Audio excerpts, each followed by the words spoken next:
Well, good morning everybody, welcome back to another video.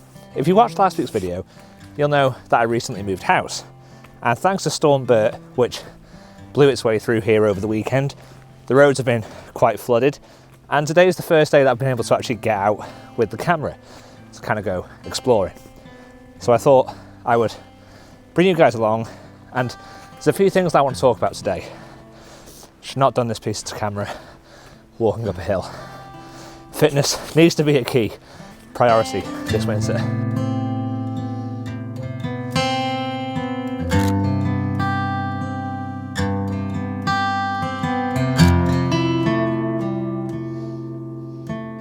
So as we're exploring today, I thought I'd just talk about what exploring with the camera means for me in terms of my photography. And as this title of the video suggests, it's not really always about the photos. I mean, yes, it's great to get photos, but especially now that I've moved house and when everything is new and you're not really sure what you're going to photograph, what the subject matter is going to be, or even sort of where you're going, I think going out with the expectation that you're going to get some good photos today is kind of the wrong one to take. Really, for me, it's just about being out, it's about exploring, getting to know a new area, and it's about sort of finding that connection and finding the things in that area that you have a connection to.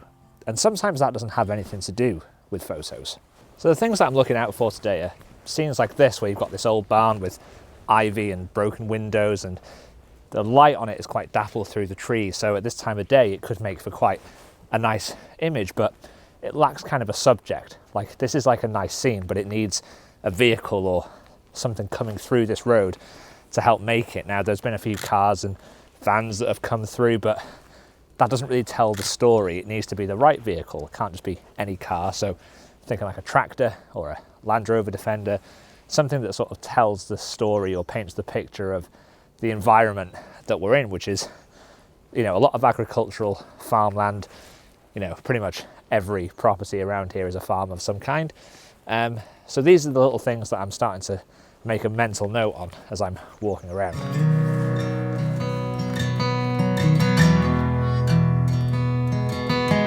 Now, whenever I come across these kinds of scenes, these things that I feel like have potential but don't necessarily have the finished kind of ingredients at that point, I still take the photo, because for me, and not all photographers have this kind of feeling, but for me, a lot of the merit of a photo is kind of realized in post for me. You know, I like to tame the contrast and lift the shadows and kind of manipulate the colors a bit and just see kind of how I feel about the image. That tells me a lot about whether a scene is kind of worth revisiting. And if you don't take that reference photo and have that opportunity to manipulate, it's sometimes very hard to see in camera, you know, what the finished result of that particular scene is. It's giving yourself chances to kind of get it right and to refine and tweak as you go.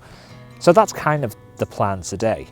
I don't believe that any of the photos that I'm going to share in this video are, you know, anything groundbreaking or particularly interesting, but it's just the beginnings of a process that I hope in time will yield good photos. Now, I take hundreds and hundreds of photos, and I would say less than 5% of those ever see the light of day, whether that's here on this YouTube channel or over on social media. But I think there's an expectation amongst photographers that, you know, every time they go out with their camera, they have to get a good photo, they have to get a shot.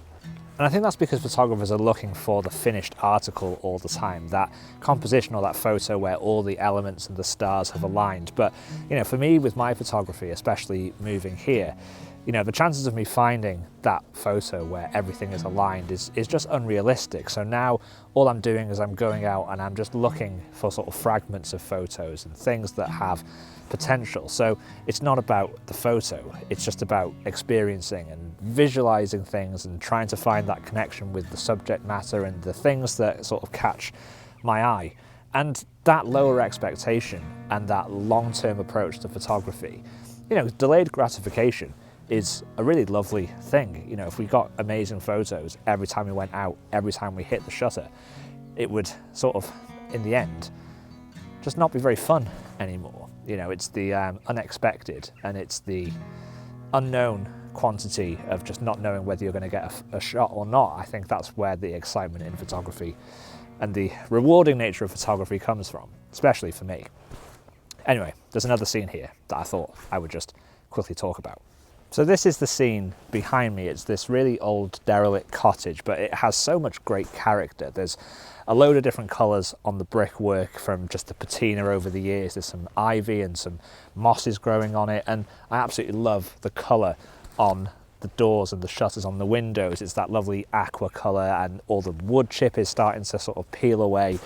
Just a great subject, but it's not really a subject. It's kind of just a part of a scene. And the way that I have this framed up, you can see that the road kind of disappears into the background, and I wanted to have that road in the shot because I think it acts as a good focal point, and it has a ton of depth and adds depth to the scene.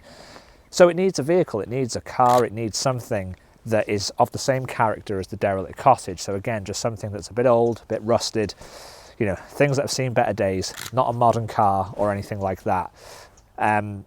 So at the moment, it's not a final image, but it's just something that is worth exploring and taking that reference photo for. Also, the sun is in the wrong place at the moment. It needs to be kind of behind you guys, casting side light onto the actual house, because I feel like that's going to bring out the colour, bring out the texture, and just make the scene a bit easier to expose and work with. At the moment, it's very tricky, but it has potential, and that is what today is all about, potential.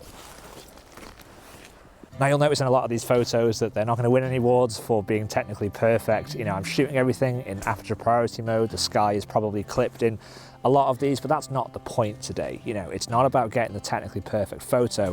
It's about just creating a photo that acts as a guide for me to explore and find the merit in and just mess around with in post. So it's a nice, liberating way to shoot, and I really, really enjoy it.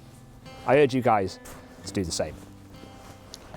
So I would actually love to know if you would consider trying this approach, or if you do already adopt this approach to your photography. And something else I would actually really like to know is whether you think any of the scenes that I've shown in today's video are scenes that you would actually find interesting yourself if you were here photographing. Here, let me know which ones are your favourites. Let me know if you like them. Don't be too critical on the photos though. I know that they are nothing special in this video, but as the title says, sometimes it's not about the photos. Anyway guys, thank you so much for watching. If you did enjoy the video, make sure to give it a thumbs up, and if you haven't already, consider hitting that subscribe button, and join me next time for another video. See you soon.